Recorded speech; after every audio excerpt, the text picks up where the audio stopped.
تداوى وكل جوي قادو هبحين جوتان قادو دوني وتغنى بالقادو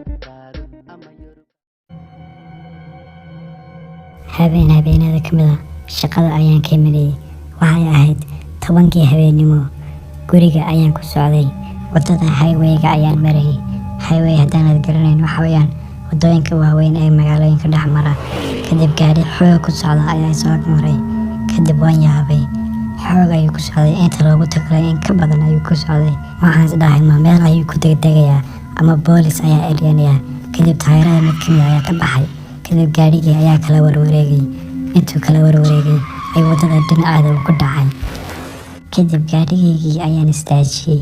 waxaan rabay inaan fiiriyo qofka gaariga waday inuu caadi yahay kadib ninkii waday ayaa dhulka kusoo dhacay wuu soo fiiriyay dhaqso ayuu jilbaha ugu soo socday dhinacayga ayuu ku soo socday runtii waxbaan ka dareemo daaqada quful ayaan ku xiray gaariga markaan quful aan ku xiray xogaa yar kadib gaariga ayuu ku soo waday albaabka dhinaca fadhiyay isagii xoog u jiidaya oo furas leh oo muraayada xag horena feer la dhacaya si fiican ayaan wajigiisa u arkay weligay allah ilaaw ma soo weeka kadib hal mar ayaan gaarigii ka kaxeeyay meeshii oo dhan dib dhulka ayuu isku tuuray meeshaas ayaa igu dambeysay habeennimadkii kadib guriga ayaan aaday gaariga ayaan iska bedelay kadib meeshii ayaan ku noqday runtii waan yaabay meesha wax kale inay ka dhacaan ayaan u malaynayaa waxaan ugu yimid meeshii oo wada boolis ay ka buuxaan iyo ninkii gaadhigiisii oo weli meeshii yaala laakiin ninkii ma arkinba kadib waan iska hoyday aroornimadkii anigoo kombiyuutarka isticmaalaya warka ayaan akhrinayay kadib waan yaabay markaan waxaan arkay gaari oo la eryanayay ay boolisku eryanayeen kadib gaariga nambarkiisa ayaan gartay inuu ahaa kii anigay ag maray nambarkiisa si fiican ayaan u xasuustaa inuu kiib yahay welibana qofka uu waday inuu sakraansana oo erbaday waxa uu isku muday kadib ninkiisana si fiican ayaan wajigiisa u xasuustay sawirka markaan arkay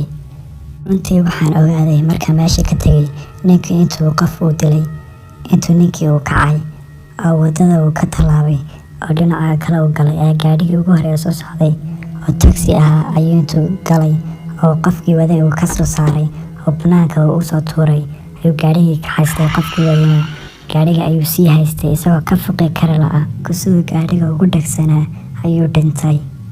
kadib booliska ayaan wacay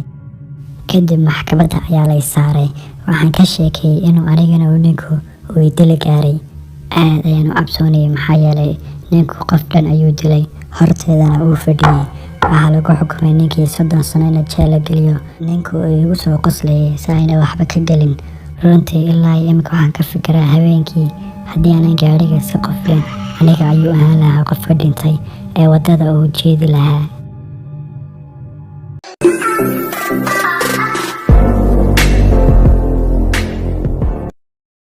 تداوى وكل جوي قادو